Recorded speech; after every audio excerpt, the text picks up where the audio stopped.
Welcome to StudyIQ. A very good morning to all my dear friends. I am Prashant Mauni. The date today is 21st September 2017. Dear friends, look at this quote here. It is coming from a book. The name of the book is Courage, and the quote is basically: a Buddha is a Buddha, a Krishna is a Krishna, and you are you, and you are not in any way less than anybody else. Respect yourself, respect your own inner voice, and follow it. Basically, dear friends, when you start respecting your inner voice, when you start trusting yourself, you will find a sort of a fountain of confidence will start arising within you, and this will help you a lot in every aspect of your life, right? Regarding studies as well, do not compare yourself with someone else. See, if you see these two great people, right? This one is we have Buddha and one is Krishna.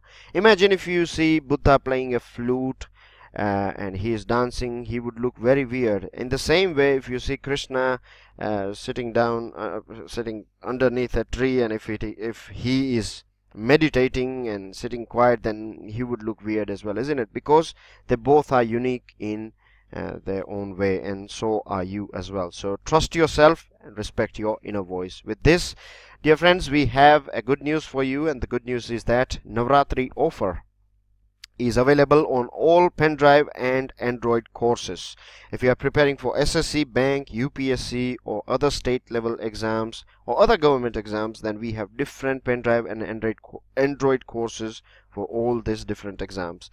The offer is going to be there for a very limited period of time. Navratri, basically you have 9 days to go from now, so do it, get it now. If you have any question or queries regarding it, if you want to know more, if you want to get more details regarding this offer, then I would recommend all of you to give a call on this number, and you can also utilize the chat support that is available on our website. Let's see what we have got in the Hindu. The first editorial that we are going to analyze, it's about nuclear deal in danger. Now, United Nations General Assembly is on, and we heard Donald Trump when he was speaking on, when he was addressing the United Nations General Assembly.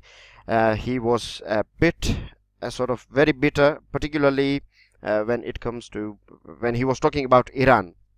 And the thing is that Iran and USA are having a sort of old rivalry. Back in somewhere around in late 70s, there was a person who was ruling this part of the world, basically Iran, and he was a sort of puppet of USA.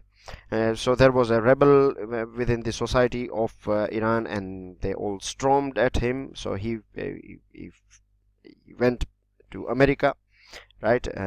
So because of this, there was a sort of Iranian revolution took place in Iran, and it went so violent that the diplomatic house of USA, there was embassy in Tehran, was attacked as well, and many diplomats lost their lives. So since then, these two countries are not having any sort of relations at all. And later on, if you go back to like a couple of years ago, nearly somewhere starting from 2012 to 2014 or 2015, then we find that this was one of the major topic, right? Iran was it was believed that Iran is engaged in making nuclear weapons, and this was a big worry, because on the other side, as I have told you earlier as well, that you have two different groups in West Asia. You have one group that is headed by Saudi Arabia, which is an ally of USA, and then you have Iran, with which USA is also not having good terms, and then you have Israel, which is not cordial with the relation between Israel and Iran are also not good from the longest time. So you have USA, Israel and Saudi Arabia is a big powerful country here. So you have many different other countries as well that are falling, or they are within the umbrella of Saudi Arabia. So they are all against Iran. So Iran was to protect itself, it was basically producing nuclear weapons. That's something similar to what we are observing in North Korea, right? Like that rocket man. That is the terminology that is used by Mr. Trump for Kim Jong-un. He is calling him rocket man. That's a new name. Anyways, So Iran was doing all these things, so it was a big sort of worry for the whole world, because any country getting nuclear weapons, and then you can see how misbehaving they can become. We are seeing the way this rocket man is behaving, right? He is threatening Japan, South Korea, USA, and he is being absolutely obnoxious when he is behaving in a very weird way, which is dangerous for the whole world. Anyways, so this is the background of Iran and USA, and so for the longest time many countries were trying to sort this thing out, and finally it was in 2015 when this deal was struck, and it was conducted by under United Nations, of course, and there were P5+1 country. Remember, P5 countries are the permanent members of United Nations Security Council. So here are these countries. You have France, Russia, USA, Britain, and China. Germany is a very powerful country, but it is not part of P5 because again, as I told you yesterday or day before yesterday about the formation of United Nations, it is a sort of post World War II organization. So these are the countries who managed to win this World War II, and Germany was ruled by Hitler, we know very well. So of course they have not taken Germany as a powerful nation. Anyways, so this deal was conducted by this P5, P5 countries which are here, and +1, then you include Germany as well. So remember, if you are asked P5+1, then you have Germany in it, but if you are just talking about the permanent members, then you don't have Germany in it because of the way United Nations was formed. So this P5+1 and Iran had a deal, a successful deal, and this deal is considered as one of the most successful deal in recent history, because without firing a single shot, right, without any sort of war, just by using table and discussion and statementship, they have managed to struck this deal. But now Mr. Trump is saying that he is not happy with the deal, the way it is designed. It is USA does not see any outcome or any benefit of this deal, and clearly USA does not. These are the words, or you can say this is the analysis of what Mr. Trump said in the United Nations General Assembly yesterday. So he said that his administration or his country is not trusting the way Iran is behaving or their nefarious activities. So he is going to cancel this deal, and basically in USA, as per the law, every 90 days, right, every 90 days they have to give a sort of it has to certify that okay, this deal is good. Every 90 days you have to do this a sort of procedure. So next deadline for this 90 days is going to end on 15th October, which is not far.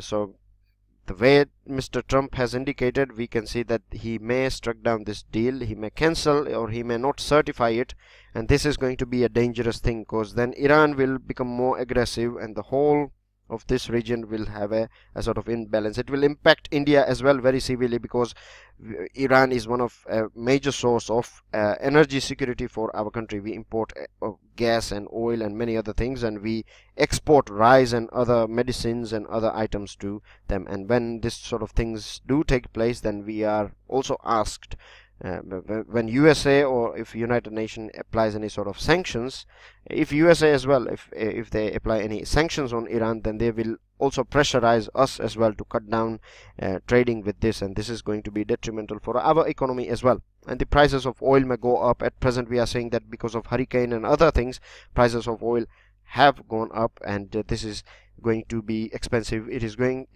This is basically impacting the saving of Indian people in general, and it is also creating holes in our pockets as well.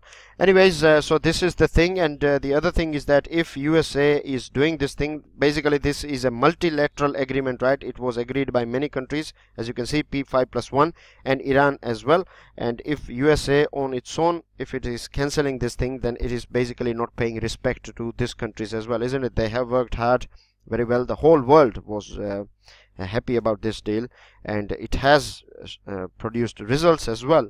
The other thing is that international agencies are also saying that Iran is fully compliant, right? Iran is following all the things that are required. They should follow as per the nuclear agencies or the atomic agencies, and without any reason you cannot cancel the deal. But if USA is doing it, then it is undermining international agencies as well. Then it is going to be a sort of a negative message for international diplomacy in future. There could be a situation where this sort of deals, right, if multiple countries are involved in executing these deals, then we may find that one country may step out, and this could be used as a sort of weapon as well in future. So this is not good, and it also undermines non-proliferation regime as well, because who knows, now once this deal is gone down, then you cannot next time it would be very difficult for us, for the world, to take Iran on discussion table. Moving on to another item, this is about a big broom, right? Big broom basically means it is a cleaning process that is taking place in our country, and it is not pertaining to Swachh Bharat. It is basically about the Ministry of Corporate Affairs is heavily cracking down on shell companies. Now, we have talked about shell companies, but for the new listeners, I would tell you that in a very simple terms, or in a layman's language, shell companies are basically a sort of fake companies, right? You have shell companies.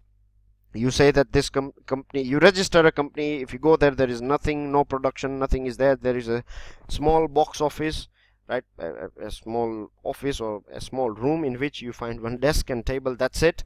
And in India or in any, if the shell companies are basically front companies, they are produced or they are formed to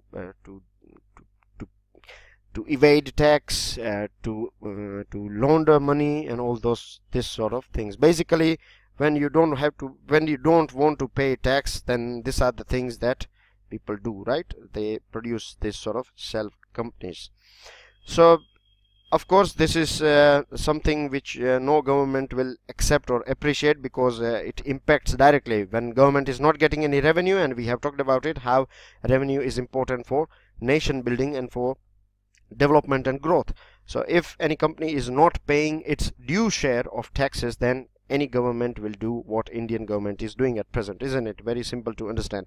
Now the thing is that this, again, one more angle which is of course not provided in this editorial, but I would like to add this thing for you guys, for your understanding, and see what happens is that if, say for example, a company is evading tax, if it is not paying the tax, and somehow it is utilizing the money that it was supposed to pay in the tax, it can do other things as well, isn't it? If you are not paying tax, then your production cost will come down, so you will have a sort of advantage over your competitor, because your competitor is paying tax, so his final product would be 10 rupees, but you are not paying tax, so your final product would be of 8 rupees or 8.5 or 9 rupees. So you will be able to sell that product in 9.5 or something, and then as well customer will come to you and you will make money, and again you will evade tax, and you will keep on getting richer and richer, and this way you will have a sort of you will create a sort of imbalance in the economy, and this competition is not healthy as well for the economy. And this is what took place during the British era as well,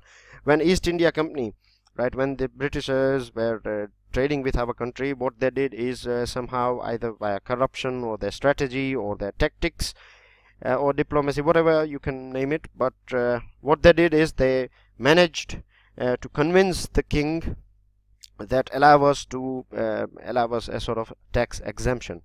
And once they got this tax exemption, what they did is their products were the cheapest in international market. The same thing, say for example cotton. I'm just giving you an example. So say for example cotton, so if 1 kilo of cotton costs around 10 rupees with tax, then the British used to sell it for 9 rupees and 50 paisa because they don't have to pay tax. So naturally international traders were going to purchase it from this traders East India Company. So in this way, later on, it was a sort of unhealthy competition, and that's one of the reason why people of, or the traders of, Indian traders were not able to survive in front of this British people. So this happens with other companies as well. And see, shell companies, this money can be used, as I told you, it can rotten business environment, right? It can severely impact business environment. The other thing is that by not paying tax, the government is also not having any sort of revenue in their pockets, and this impacts our development. Many shell companies, this whole tax evasion and laundering and all these things, we find that it has its roots in funding terrorism and weapons and other things as well.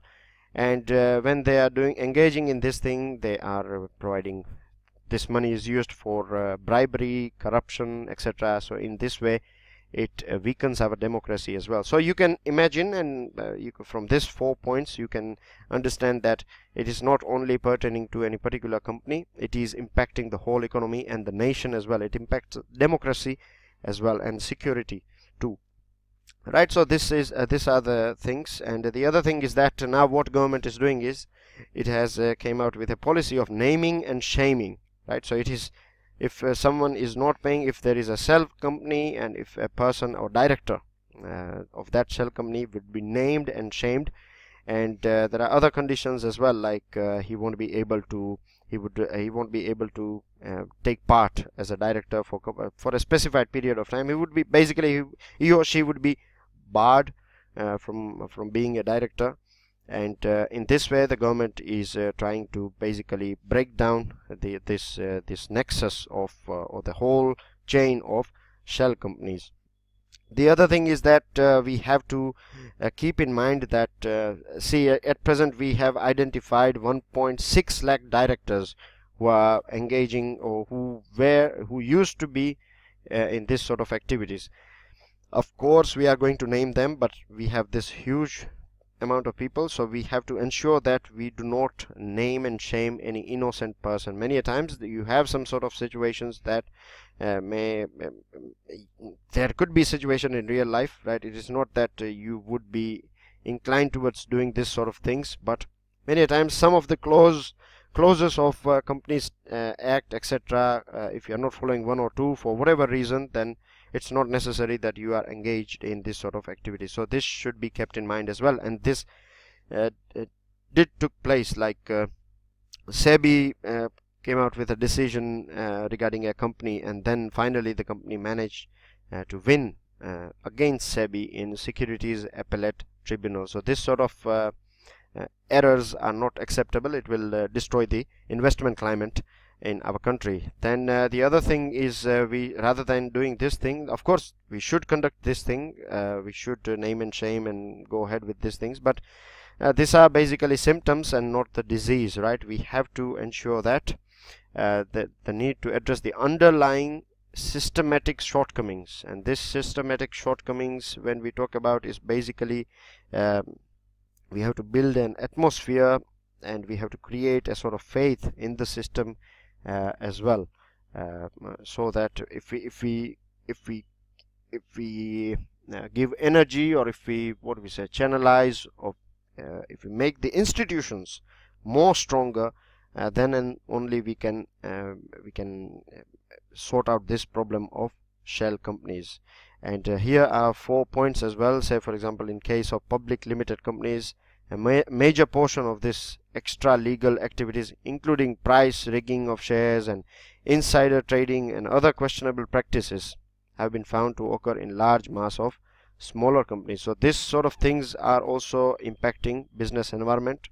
And see, government came out with insolvency and bankruptcy code as well to sort out the issues that were faced by the banks. So in similar way, the government can come out with some sort of solution for these shell companies, and it should also keep a fine balance so that it does not penalize any innocent people or company.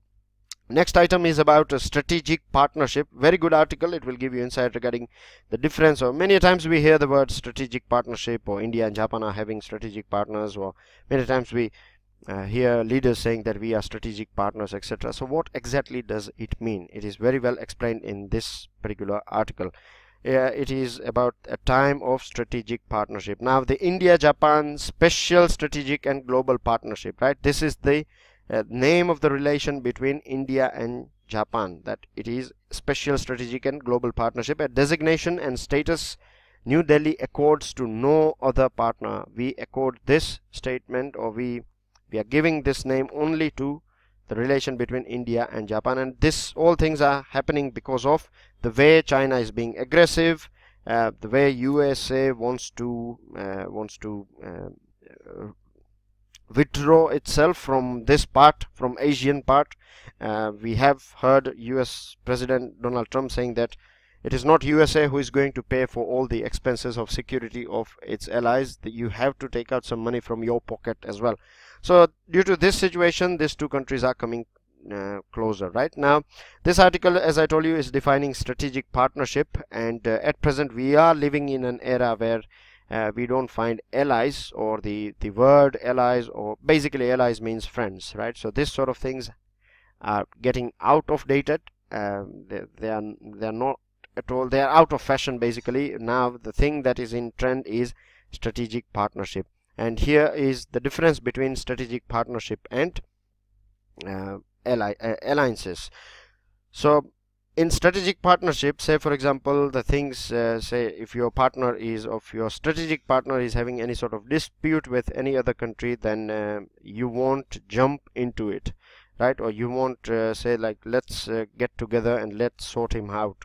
This is not the way strategic partnership works. But in alliances, that's how it works. If say for example USA and Israel are both allies, and if they are having problem with Iran, then any problem going on between Israel and Iran, then you will find USA jumping in and being extra aggressive and providing weapons and this sort of things. This used to take place earlier, but now things have changed a lot, and we can observe this thing from Doklam issue. Now India and Japan, as you know, that this is the name of the relation, but when Doklam happened, at that point of time, Japan was not aggressive in its stance. It clearly said that no country should take unilateral actions when it comes to border disputes. So these are the words you can imagine, right? Unilateral, don't take any sort of unilateral actions. And when USA, beg your pardon, not USA, but when China and Japan are having arguments regarding Senkaku Islands or about South China Sea, at that point of time, India is coming out with a statement like follow UNCLOS. UNCLOS is United Nations Convention of Law of Sea. So it is saying that if you have any problem, gentlemen, then please follow UNCLOS. Don't fight with each other. These are the words. So this is what we see in strategic partnership. The other thing is that regarding strategic partnership is that they avoid entrapment, right, or being dragged into partners' disputes and potentially into conflict. And this was one of the main reasons why World War I took place, because of this entrapment nature of alliances. The third thing is that regular high-level political and military interactions facilitate a collaborative approach to strategic policies over a range of economic and military activities. So again, let's take example of India and Japan. So India and Japan are, of course, they are trying to develop, they are having military activities, or they do conduct Malabar exercise, they have very good bullet train and other economic relations, etc. But apart from that, they do take part in other areas as well, right? They collaborate in other areas. Say for example, United Nations Security Council reforms, right? Both the countries are contesting, or not contesting, but both the countries are claiming for United Nations Security Council's permanent membership. And because of that, we have a G4 group as well, G4 Global 4, in which you have Japan, India, Brazil and Germany. But the thing is, Japan and India, of course, in all the G4 countries, they are not competing with each other. It is not like you take me and leave this three alone. It is not this way. They are all supporting each other, and they are all voicing, or in the same voice, they are saying that there should be reforms in United Nations Security Council. The other things regarding India and Japan, the nuclear deal, right? Civil nuclear. It is not the, when we say civil nuclear, it is about producing electricity. It's not about producing threats like the rocket man. I like this word, rocket man, seriously. Right. So given the resort to war is undesirable owing to economic interdependence as well, and as the presence of nuclear weapons. And one of the major aim of strategic partnership is to strengthen defense against. So it is about, basically it is about being more strengthful, right? So as you know that strength respects strength, or if you are weak, or if you have weak friends, then you are not going to survive. So you need strategic partners. In this way, if there are any issues, then this can be sorted out. So this is one of the main difference between alliances and strategic partnership as per this article.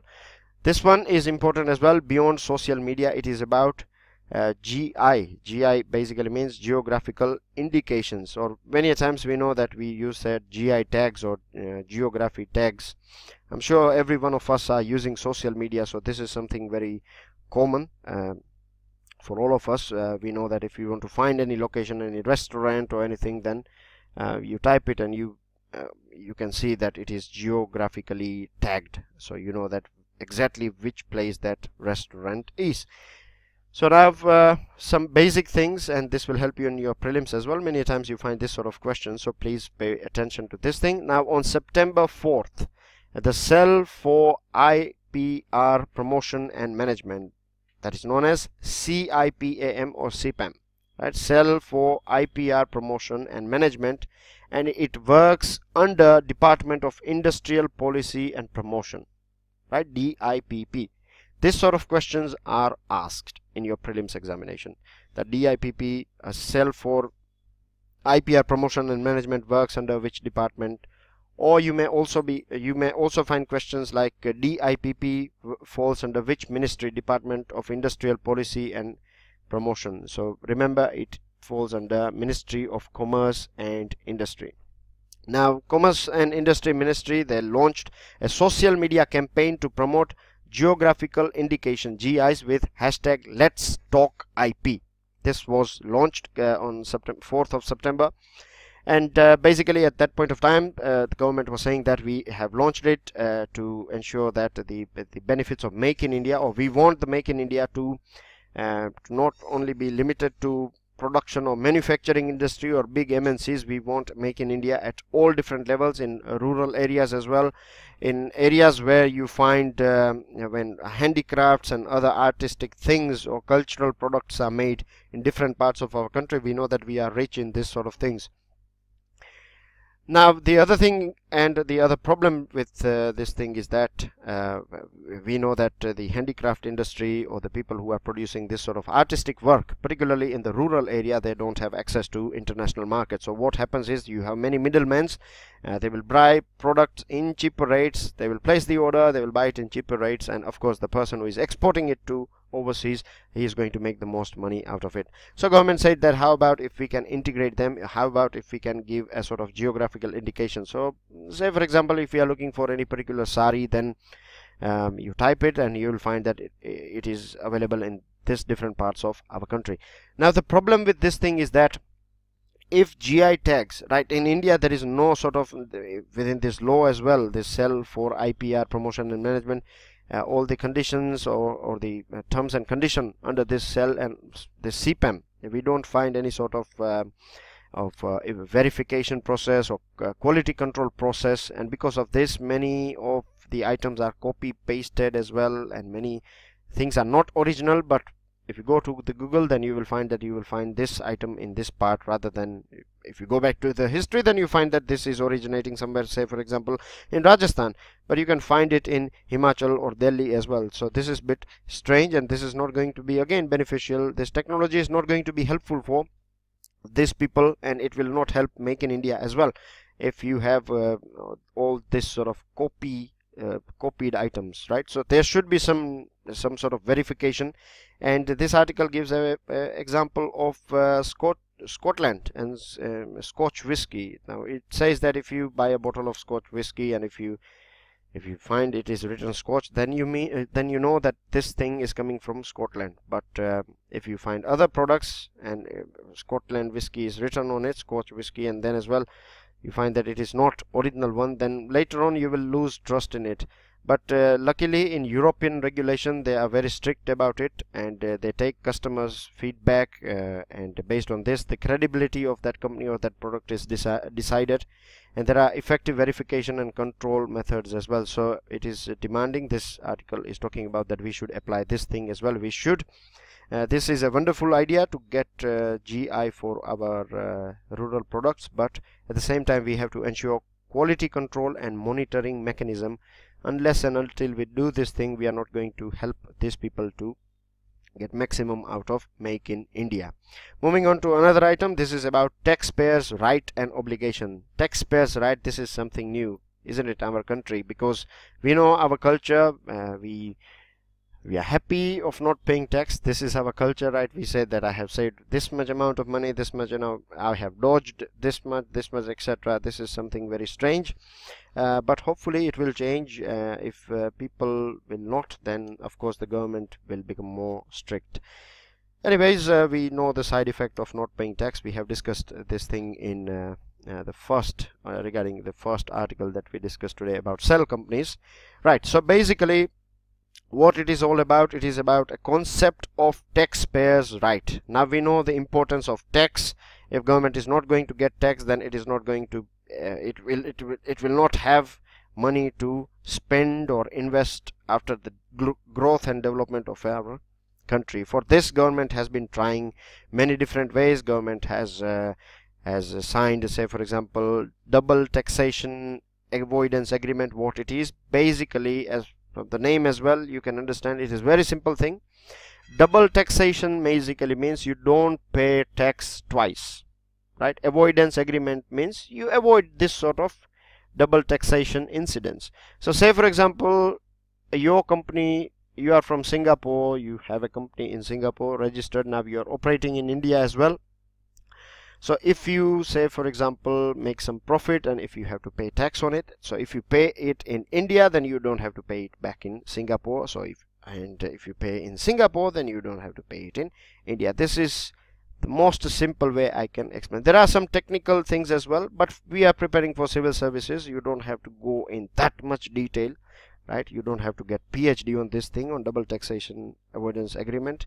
You should have a conceptual clarity, and this is conceptual clarity, that you don't pay tax twice. So once we provide this sort of, once we agree with these countries in this way, then what will happen naturally, we will, if a company does not have to pay tax twice, then it will invest in our country, it will open factories here, etc., etc., isn't it? So this was been done in 1983.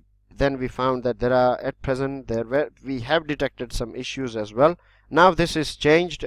Last year, maybe in 2015, we have amended this double taxation avoidance agreement, because we found that there were so many shell companies and there was a huge racket of money laundering taking place because this countries, this Singapore, Cyprus, Mauritius, these countries are known as tax havens, because they don't have any sort of tax system. So if you have a company over there, you tell here that I'm going to pay taxes over there, and then you don't pay any taxes because there is no sort of tax charged on your profit. So in this way you don't pay any tax at all. So these were the issues that were sorted out by India recently. Then apart from that, you have another item called transfer pricing mechanism. Now what is transfer pricing mechanism? It is the rules and methods for pricing transactions between enterprises under common ownership or control. Say for example, A is the parent company, A is the main company, and you have B and C as its subsidiaries, right? So if there is any transaction going on between B and C, so whether you charge it or it should be paid, taxes should be paid on it or not, and this sort of things are related with transfer pricing mechanism, right? India ended up being party to more than, because of this transfer pricing mechanism, we had a case with Vodafone in which India lost in Supreme Court. Then we came out with GAR, which is applicable from 1st of this year, 1st April of 2017, and GAR is basically, in GAR we have this is basically general anti-avoidance rules. In this GAAR, government has given a sort of upper hand, so the tax authorities can, if they find that they want to check your books, then they have the right to do that. And this is going to, again, we know that it is going to be create some sort of trouble, because here we are seeing the tax paying companies, or we are seeing a sort of the whole perspective is that we are seeing people as a sort of they are trying to avoid, they are trying to evade tax, right? This is the vision through which we are, or this is the lens through which we are seeing them. So this is not going to be helpful, because this is about taxpayers' rights. So rather than in the law as well, we have a concept that until and unless you are proven guilty, you are innocent. And if this sort of attitude, or if these are the laws that we are making, then it is again not going to be helpful for the people. Then we know that other things regarding tax, we are talking about tax, isn't it? So indirect tax, GST, it is considered as one of the biggest reforms since independence, but there are issues regarding refund. There are technical issues, technical glitches taking place in GST network, and because of this, refunds are blocked, and this blockage in refund is creating a sort of working capital shortage for company, and Malaysia has faced this issue, and because of it, the whole business environment of Malaysia was distorted. So what basically we can do is, in this thing, from this sort of attitude, we should move towards more service-based strategy, right? If you go to a hotel or a restaurant, then you know that they are cordial, they are warm to you. Of course, we do not expect our government services to be that sort of warm, but rather than always dealing in a sort of high-pitched voice, they can become a bit soft.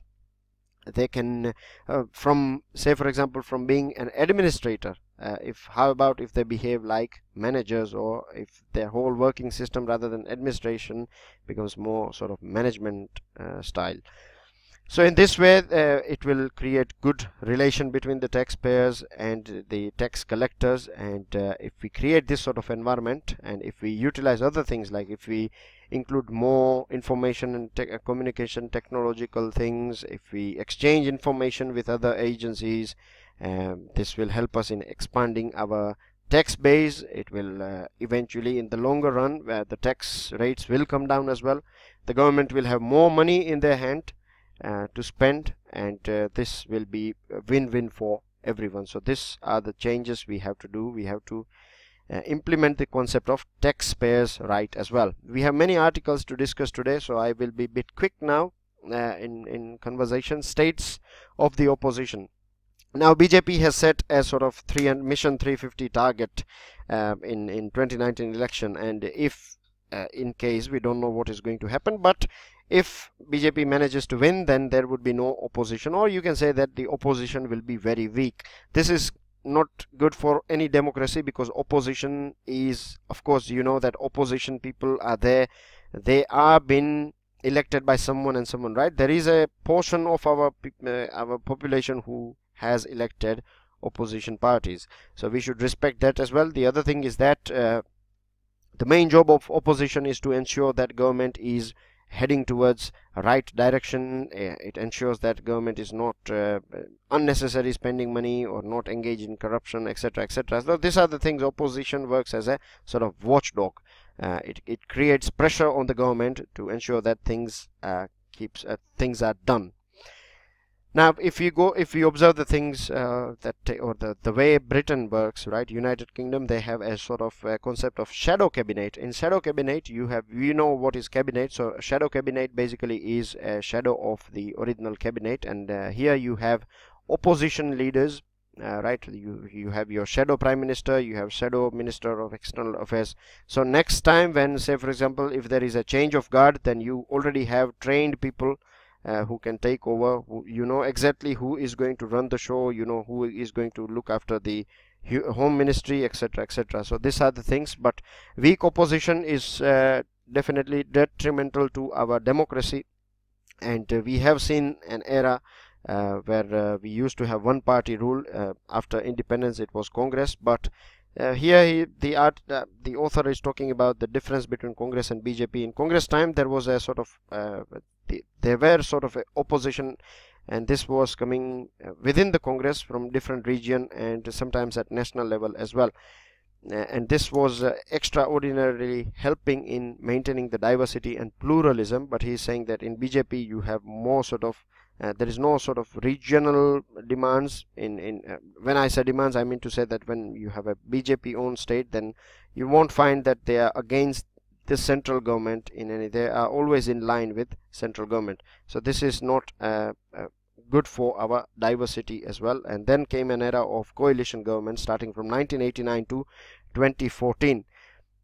And now we are again having a sort of one party dominance. So let's see where things goes ahead. But yes, well, the main thing is that we haven't been successful when we had charismatic leaders, only one party or one person running the show, like we have examples of Indira Gandhi and Rajiv Gandhi. So basically the bottom line is that strong opposition is must for our democracy. Floor test, we have talked about this thing in detail. Now High Court has clearly stated that there is not, it has ordered that there should not be any sort of trust vote, or it has also ordered Election Commission to, it has said the big no, that no sort of election should be taken until and unless orders are coming from High Court. So we have to wait and watch for this thing. Union Cabinet has come out with many decisions. Khelo India has been revamped, and now our government is going to spend 1,756 crore rupees for sports, and this will help in education sector as well. This will build a sort of ecosystem, sports ecosystem throughout the country. It will attract tourism. It will provide a platform for the able or talented people, right? Many a times we find that if we observe our Indian films, then we know that sports is something that we are not cherishing that much, and all the famous people that we have, they are passing through a huge struggle, and most of the time it is about economical struggle because there is no support, isn't it? Now Finance Minister has talked about two things. One thing is regarding economic situation. We have talked about this thing as well, how economic situation is not going that good, economic is not growing that good. So what are the things that can be done? Finance Minister has said that the government is looking into it, and is going to have a series of meetings with ministers and secretaries in 2 days regarding this thing. Regarding petrol prices going up, he said that this is one of the reason is because of hurricane. Because of this hurricane, there was a sort of production was down in USA, and this has impacted the prices. And the other thing is he has clearly said that government needs revenue for working the show, for running the business. So it cannot cut down excise or the other duties that are applicable. If any particular state wants to do it, then they can, but the central government will not. Udan, remember we have two Udan, one is UDAN and one you have with double A, so UDAAN. This one is pertaining to Jammu and Kashmir, and it is basically about integrating the youth of Kashmir with the rest of the country. So this is Udan, this is applicable only in Jammu and Kashmir. The other Udan, that is UDAN, that is from Hawai Chappal to Hawai Jahaz one, right? So that one is about flying, cheap tickets, right? Reasonably priced tickets for everyone. Ude Desh Ka Aam Nagrik, that is the full form of UDAN. So keep this in mind as well. Paris climate deal, India has said that we are for it. Even if USA is going to step out of it, then as well India is going to be in Paris deal. We are taking many steps, we are working for it, and it is a sort of deal that was signed in December 2015 in Paris, France, and it was signed by 190 countries. And remember this thing, that the goal is to ensure that the global average temperature, we have to prevent an increase in the global average temperature and keep it well below 2 degrees Celsius. This is important line, so please keep in mind. The other thing is that the deal, this Paris deal, has replaced 1997's Kyoto Protocol, right? And other thing is that after that we have also seen India and France have together launched International Solar Alliance as well.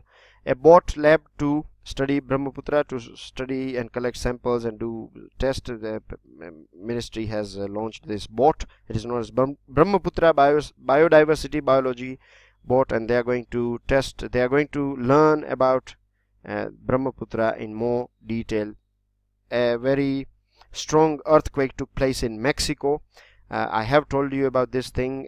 This is basically happening because of ring of fire. It is a sort of lithosphere plates either colliding with each other, or either they are sliding from each other. And this are the region here. You can see this whole region, and here is your Mexico. So it is in a zone of ring of fire or Pacific. There are some questions for you here. Please go through it. And with this, do not forget to get your Navratri offer. Do order your pen drive and tablet courses now. With this, I would like to take your permission to say goodbye to you for now. I'll see you all soon. Do not forget to subscribe, share, like, and do pass me your answers. I go through all the answers. Thank you very much for responding it. I would encourage all of you to take part in it and make this platform as interactive as possible. This is going to be beneficial for all of you. The more you interact, the more you, but make sure there is no sort of hate speeches and all these things, right? You all are students preparing for civil services, so you have to carry yourself in a more decent way. So of course, so far I haven't observed anything like that, but I'm just saying it. Anyways, enjoy your day, enjoy your studies. I'll see you all soon. Till then, enjoy your studies. Take care. Goodbye for now.